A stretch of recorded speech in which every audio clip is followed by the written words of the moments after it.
Well, welcome back and to episode number 10. This wasn't supposed to be episode number 10, it was supposed to be episode number 9, but I ended up with so much content. I think people will just get bored watching half an hour of me working on the RT.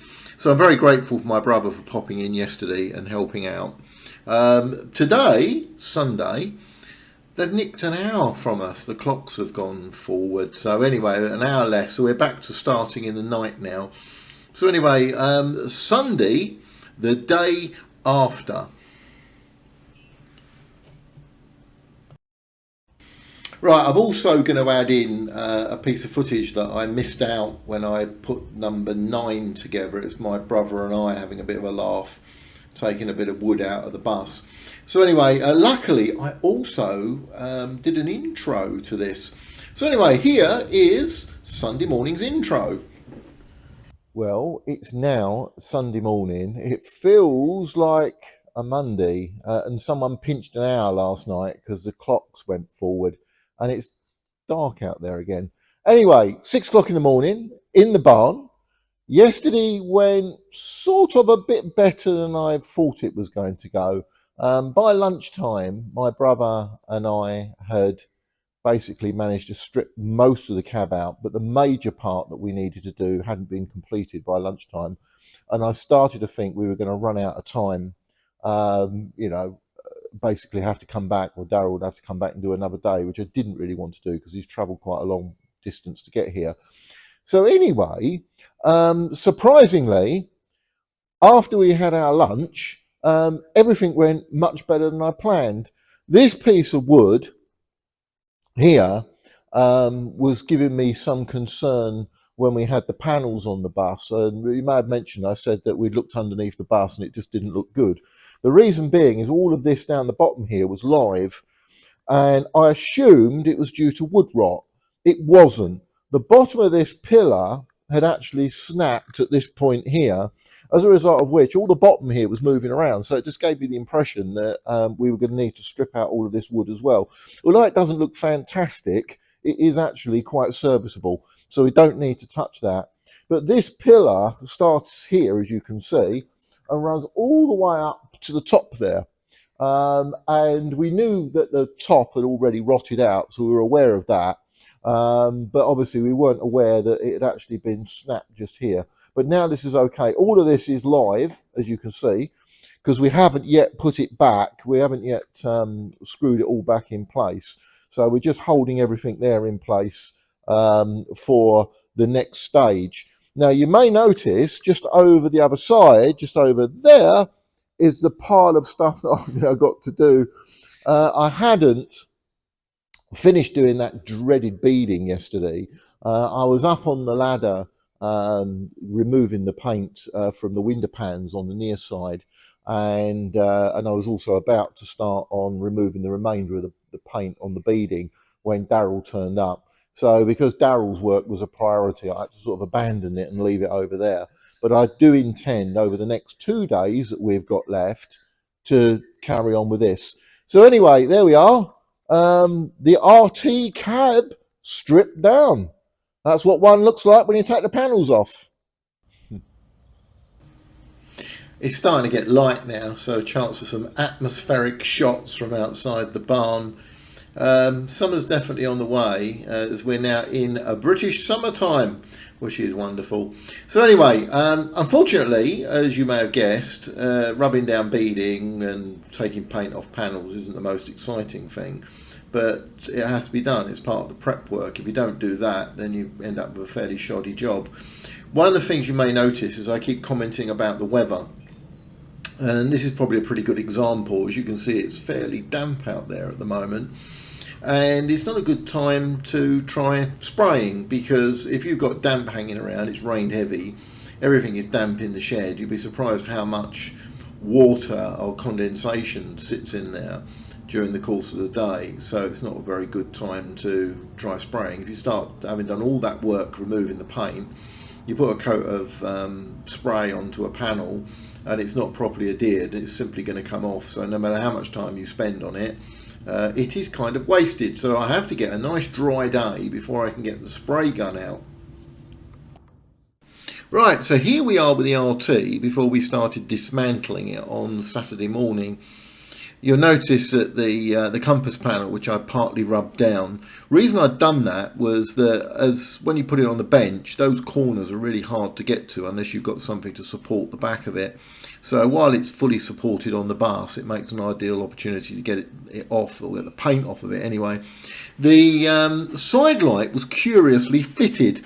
I know I mentioned yesterday, on yesterday's video, that I was surprised at how the lamp itself was fitted, and what I was referring to is that little bit with the Fresnel screen on it, that little plastic lippy thing there.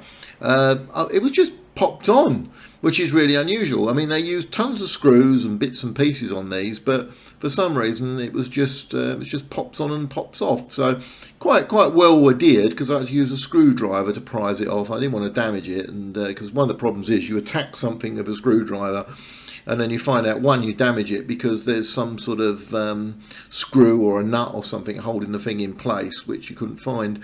But anyway, as you can see, that is the RT before we took the cab out, as well as stripping that bit of wood out on the sort of the left-hand side, or what would be the right-hand side of the cab, but the left-hand side as we're looking at it. I also had to take that piece of metal off. If you have a look there, just above the steering wheel, that's the vent for the driver's demister. So that also had to be removed, and that's now with the pile of bits and pieces which need rubbing down, ready for painting. I won't paint strip that because it's actually fairly sound, so I'll just rub that down and respray it, and then we'll refit that. There's two sections of cab window there. You've got an upper and a lower section. The upper section is okay, but the lower section for some reason suffered a breakage, so it's away with our glass suppliers, PSV Glass, at the moment. They're going to cut me a new laminated piece and to fit it in to the frame, so that sort of drops into a frame. I've got the rubber seal that goes around the outside. Thanks very much to my good friend Roy Gould for supplying that, and at some point in a future edition I'll just show you how I put the thing back together again. The top screen is fine, I just need to paint strip the outside of it and that should be okay. So anyway, what we'll do now is have a look at the bus with the panels removed. So with a wave of a magic wand, everything fell off. No, it didn't really. But nonetheless, you saw that yesterday as we managed to get those bits and pieces off. What you can see is the two pillars that were fitted in yesterday. The one at the front that's being held up by that piece of wood just in front of the front offside tyre.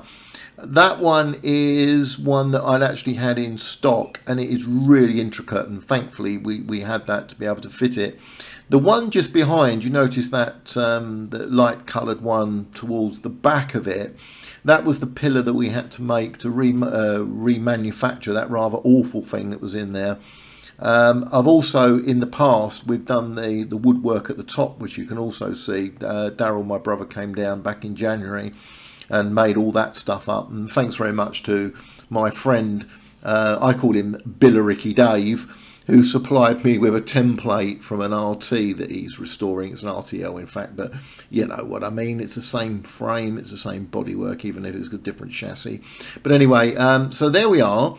That is the cab stripped out. Now my main task at the moment is to finish off on the beading round those top of those window edges, and that's something that I'm going to do over the next couple of weeks. I'm going to start refitting it. Sneakily, I popped down to the barn on Wednesday and I managed to apply some green paint to the inside of the beading. When I removed that beading, I actually found it still had the original Lincoln green on it. Now, you're not going to see it, frankly, but it just, if whoever sprays the bus for me in the future doesn't notice it, I don't want it as silver or grey primer or something like that. So I popped up to the barn and quickly whipped some of that green paint over it. You may also notice that the old panels I'm actually spraying. That's why if you have a look at the wrap rounds and the stuff around the blind box, I've actually already sprayed them up. Reason for that is because they're old panels, they get dented, and you really can't see the dents when they're all stripped down. When the paint's removed from them, they just look, well, perfect, frankly.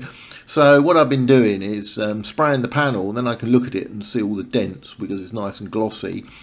Fill the thing, and then respray it again, and so on. So that process keeps going, and that does underline what I said in a previous video. If you can, replace the panels, because it's far easier just to replace panels. Certainly the flat ones, much easier to do. Those with a more complicated design, like these wrap rounds and stuff like that, the best thing to do obviously is to paint strip them and then spray them up with something just so you can see where the dents are. And also the rubbing down process identifies the dents as well, because you end up with little hollows where the paint's not removed. So anyway, that's that. So that's the cab. So let's move on now. Right, so this is this awful bit of wood. As you can see, it's really horrible, and it's the horrible bracket and everything. And my brother, who made very kindly a piece of wood which sits above this, that's not the one shown in shot, because we've replaced that one too. But anyway, Daryl creates this sort of carpenter's, he calls it a mortise, I called it a keyway, and he goes, what are you on about keyway? It's a mortise. So yeah, sorry Daryl, I accept all these carpenter's terms, they are quite foreign to me unfortunately, but yeah, so Daryl's made a lovely little mortise so it fits in the right place. One of the things that a good friend of mine, Roy Gould, said, he said, when you're putting the whole thing back together again, make sure you get all your diagonals right. So we had to sit there measuring the diagonals at the top, the bottom and what have you, when we put this new, the replacement one back in. Because obviously if you don't get it right, then the window pan's not going to fit, the door's not going to fit, and so on, and you're going to have to take the whole thing out again. So I've left virtually all of this loose. And the reason for leaving as much of it loose as I possibly can is it gives me the opportunity to adjust it as I start to put the panels back on the bus. It's here very easy to start putting screws and bolts in things, and you think, aha, job done, then I put the panel on. But it doesn't work like that, because you could end up having to readjust everything. And my good friend Ricky Dave said that everything he's got that he's put on, he's had to readjust several times, because even if you've got a pattern part, or well, you call it a pattern part, but you've got a part that came out of Aldenham at some point, you will have to adjust it, because it just, unfortunately, they are all pretty unique in many respects. Right, I'll tell you what I'll do. I'm going to give you a little bit of footage that I accidentally deleted from episode 9 of my brother and I. Daryl was filming me and I was messing around getting this horrible bit of wood out. But anyway, enjoy. Yeah, yeah. And... action. Right, action. Hey! Oh, look at that. You've got to make that now. Put that back You? then. I shall put it back. Yeah, you've done it too quick. Right, okay. Too quick. Right, it's now fully restored. Oh yes, beautiful. And we'll be beautiful. taking it to bus rallies looking like this. And yeah, just like it came out of Weymouth when it was built in 1951. It's beautiful, Dean. It really is beautiful. Right. And stop. Well, anyway, so you have to have a bit of a laugh. It really sort of helps the day go by a bit quicker.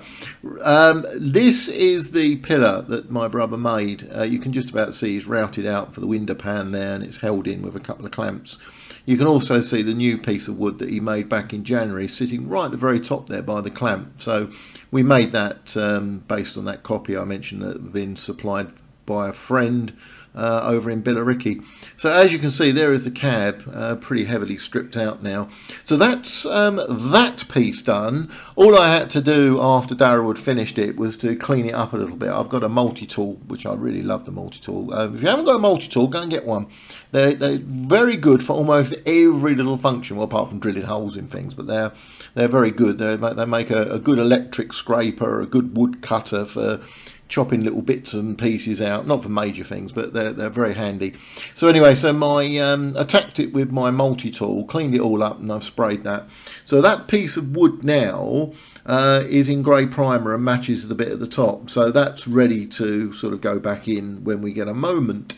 I love a bit of recycling. Well, not quite, but the old door pillar has now found itself a new home, holding up the floor of the RT.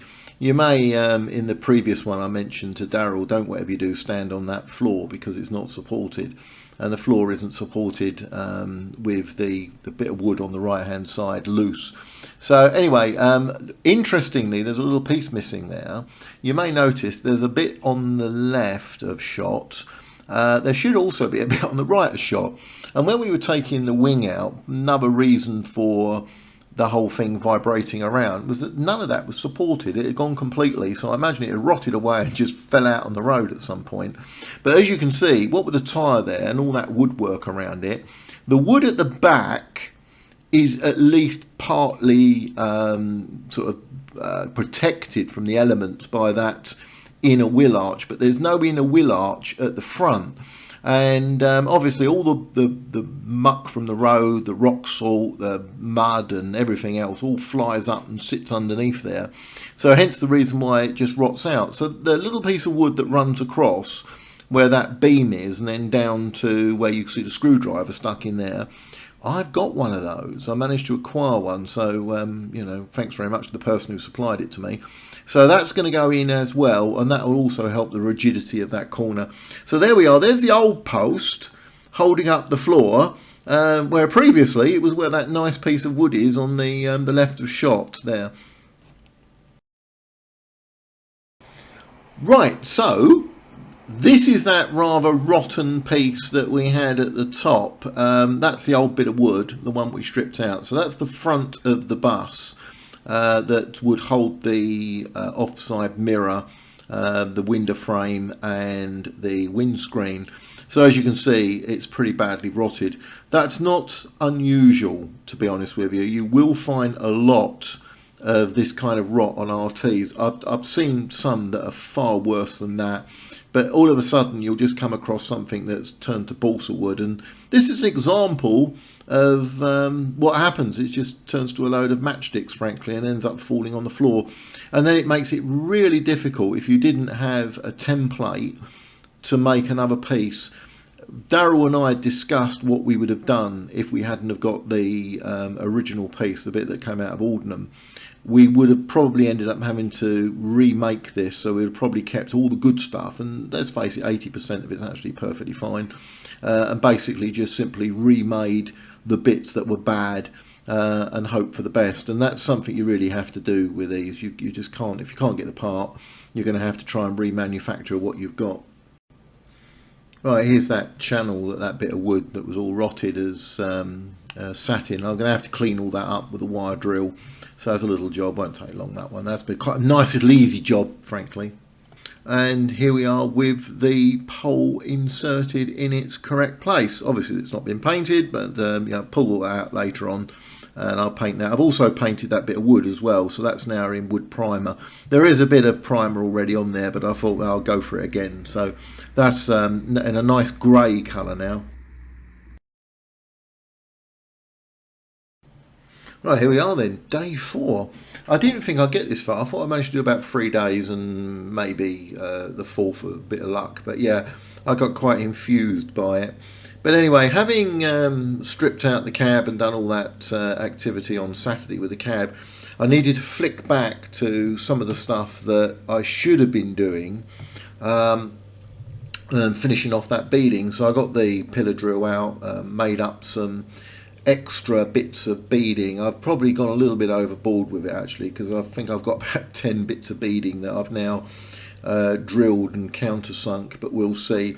There are a few little tricky bits which might mean that I'm going to end up having to use some of that beading as sort of experiments to try and get around corners and things. But nonetheless, that is done. So anyway, let's move on a little bit. These are some of the bits that we took off, neatly stacked in front of my Titan 890. So the wing, I've managed to remove most of the paint from that. The compass panel, which is upside down and sort of, I don't know, around the other way, as you're looking at it, you're looking at it from inside the bus and upside down. What I'm going to do with that is the outside paint has already been removed from that, apart from where those little finials are, because I had to get the paint stripper out for it. It's too difficult. You can't get the rotary sander in there. And what I'll do is on the inside, I'll rub that down, just give it a light nib over, and then I'll spray it with some brown. I managed to get the correct brown for it. A firm who makes paint for steam engines, Williamson's, they've got a good contact at the London Transport Museum, and they've contacted them and said what brown was used. There's actually 2 browns, by the way, that were used on the RTs, but anyway, they found the right brown and mixed it up for me, so I've got a small quantity of that nice brown paint. It looks like chocolate. In fact, I think it is called chocolate brown, but yeah, it's a lovely colour. Years ago, before I had paint mixed, I used to go down the DIY shop and I used to get Japlac chocolate brown, an absolutely beautiful paint. It came up like glass. It was beautiful. Unfortunately, you can't get that kind of paint anymore. The EU have messed around with paint so much now that all the good things that were in it years ago apparently are bad for us, so they've got rid of them. So sorry about that. So anyway, there we are. There are the little bits and pieces, and now we move to a shot of them having been rubbed down, ready for the primer coats. You've seen this shot of me before up on the ladder, so here it is again. I had to get all the paint off around those window pillars, as you can see. It was a real horrible job. It just went on and on and on. But once all that was done, I washed the bus down, blew it over with the high pressure air line to get rid of any dust, because you'd be surprised how much dust is in that barn. And then I made a start on masking the thing up. Once you get to this stage, you start to think, actually, it's starting to work quite well now. So anyway, having put the masking tape on it, I've then got to put the masking paper on. So I've gone round the windows, as you can see in this shot, with the masking paper. And then by close of play, I'd managed to completely mask up all the upper deck windows, apart from the 2 very much ones at the front, which I've got a lot more work to do on yet, so they're not ready for the primer. And then I managed to blow them over with some grey primer just before I went home. And as I said, I had to come back a couple of days later just to put some green on some bits of the beading that would ordinarily be hidden. So anyway, that concludes Easter. Okay, well, thanks for watching, and I look forward to getting back up the barn the next weekend to do some more footage. I will include that beading that I've sprayed up as well. So thanks very much once again for watching, and I look forward to doing the next one.